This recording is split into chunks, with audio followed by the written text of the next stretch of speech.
కర్నూలు జిల్లా ఎమ్మిగనూరులో వైఎస్ఆర్సీపీ సమన్వయకర్త ఎర్రకోట రాజీవరెడ్డి ఆధ్వర్యంలో చంద్రబాబు వెన్నుపోటుకు 2 ఏళ్ల నిరసన కార్యక్రమం నిర్వహించారు. నల్ల జెండాలు చేతబట్టి పురవీధుల్లో భారీ ర్యాలీ చేపట్టారు. అలాగే కూటమి ప్రభుత్వ ప్రజా వ్యతిరేక విధానాలు నిరసిస్తూ సోమప్ప సర్కిల్ వద్ద నిరసన ప్రదర్శన చేపట్టారు. ఈ సందర్భంగా ఎర్రకోట రాజీవరెడ్డి మాట్లాడుతూ కూటమి ప్రభుత్వంపై తీవ్ర విమర్శలు గుప్పించారు. ప్రభుత్వం ఏర్పడి 2 ఏళ్లు గడిచినా ఎన్నికల సమయంలో ఇచ్చిన హామీలను అమలు చేయడంలో కూటమి ప్రభుత్వం పూర్తిగా విఫలమైందని ఆరోపించారు. సూపర్ 6 హామీలతో పాటు మేనిఫెస్టోలో పేర్కొన్న 143 హామీలను ప్రభుత్వం అటకెక్కించిందని మండిపడ్డారు. నిరుద్యోగ భృతి, మహిళలకు ఆర్థిక భరోసా, విద్యార్థుల చదువు వంటి కీలక అంశాల్లో ప్రభుత్వం ప్రజలను తీవ్రంగా మోసం చేసిందని దుయ్యబట్టారు. ఇచ్చిన మాట నిలబెట్టుకోకుండా అక్రమాలకు పాల్పడుతూ ప్రజా సంక్షేమాన్ని విస్మరించి సొంత లాభం కోసం వెంపర్లాడుతున్నారని విమర్శించారు. వైజాగ్ స్టీల్ ప్లాంట్ ప్రైవేటీకరణను తీవ్రంగా వ్యతిరేకిస్తున్నట్లు రాజీవరెడ్డి స్పష్టం చేశారు. ప్రైవేటీకరణ వల్ల ప్రభుత్వానికి ఎలాంటి మేలు జరగదని, ఇది ప్రజల ప్రయోజనాలు దెబ్బతీస్తుందని పేర్కొన్నారు. బాధితులకు అండగా నిలవాల్సిన ప్రభుత్వం వారి పట్ల బాధ్యత లేకుండా ప్రవర్తిస్తోందని ఆవేదన వ్యక్తం చేశారు. ప్రజల పక్షాన తమ పార్టీ నిరంతరం పోరాడుతుందని, అన్యాయం గురవుతున్న వర్గాల కోసం పోరాటం చేస్తామని వెల్లడించారు.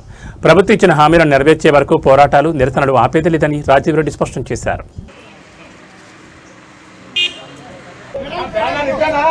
చంద్రబాబు వెన్నుపోటు పాలనకు 2 ఏళ్లు, చంద్రబాబు వెన్నుపోటు పాలనకు 2 ఏళ్లు. మేనిఫెస్టోను అమలు చేయని కూటమి ప్రభుత్వం, మేనిఫెస్టోను అమలు చేయని కూటమి ప్రభుత్వం 2 ఏళ్లు. చంద్రబాబు వెన్నుపోటు పాలనకు 2 ఏళ్లు, వెన్నుపోటు పాలనకు 2 ఏళ్లు. దయచేసి మీరు సైడ్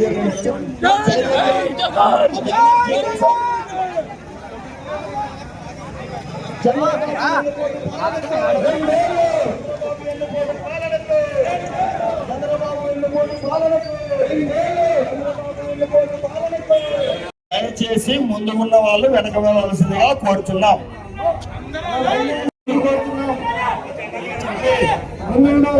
దయచేసి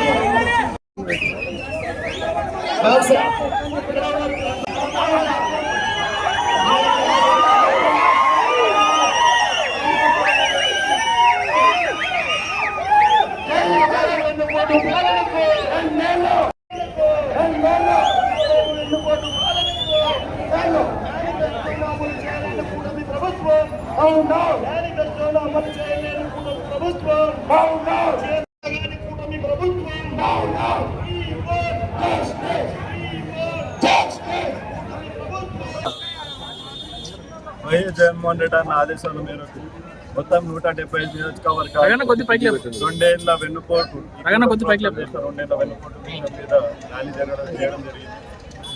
ముఖ్య ఉద్దేశం ఏంటంటే, ఈ ప్రభుత్వం 2 ఏళ్ళు అయిన తర్వాతకి ఈ రోజు వరకు ఇచ్చిన ఈ హామీ నిర్వహించుకోలేక అది ప్రజల్లోకి తీసుకొని రావడానికి కూడా వాళ్ళు రాకపోతున్నారు.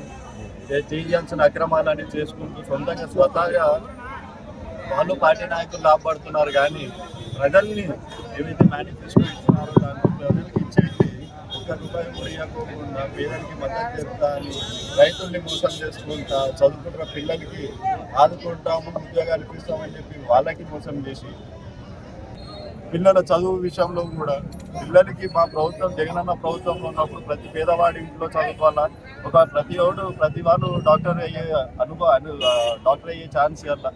ప్రైవేట్ హాస్పిటల్లోకి పోతే డొనేషన్స్ రూపంలో కోట్లు తీసుకుంటున్నారని చెప్పే కదా మెడికల్ కాలేజీలు పెట్టిన మెడికల్ కాలేజీలని కూడా ప్రైవేటైజేషన్ చేసి డబ్బు తినాలనుకుంటున్న ఈ ప్రభుత్వం ఆలోచన ఎక్కడ? నలుగురికి మంచి చేయాలని కష్టపడే ప్రభుత్వం జగనన్నది అయితే, నలుగురికి అమ్ముకొని జోబులో డబ్బులు పెట్టుకోవాలనుకున్న ప్రభుత్వం వీళ్ళది.